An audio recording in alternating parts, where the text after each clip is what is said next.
Come si era ipotizzato, subito dopo lo sfortunato pari esterno dell'Agragaz con il Castellammare, l'Enna ha operato il sorpasso vincendo con un calcio di rigore contro la Nissa. Purtroppo la compagine dei Templi, in forte credito con la fortuna, a 5 gare dalla conclusione del campionato, lascia la prima poltrona all'Enna in attesa comunque di tempi migliori. In questa giornata si registra la sorprendente vittoria esterna del Mazzara sul campo del Don Carlo Misilmeri e la sonante e prevedibile vittoria a sol di gol anche dei cugini della Mazzarese. La Profavara fa suo il derby con lo Sciacca e si gode la terza posizione solitaria.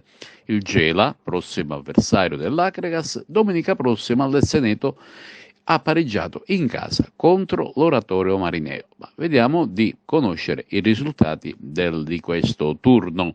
Cus Palermo Casteldaccia 0-0, Castellammare Acregas 1-1, ricordiamo giocata sabato, Don Carlo Misilmeri Mazzara 2-5, Enna Nissa 1-0, Nuova Città di Gela Oratorio Marineo 1-1, Profavara Unitas Sciacca 1-0, Resuttana Leo Vortese 3-1, Mazzarese Parmonval 7-0.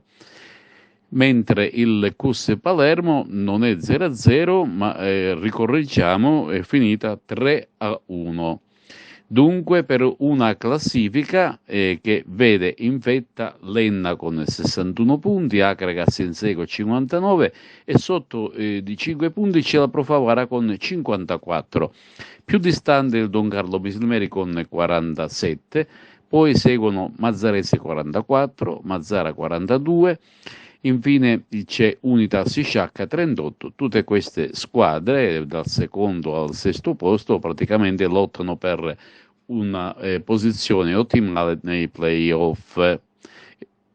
E poi c'è il Casteldaccia insieme con la Nissa con 28 punti, l'Oratorio Marineo 26, Castellammare Leon Vortese 25, Resuttana e Nuova Città di Gela 23, Cus Palermo 22 e Parmo Valle 8.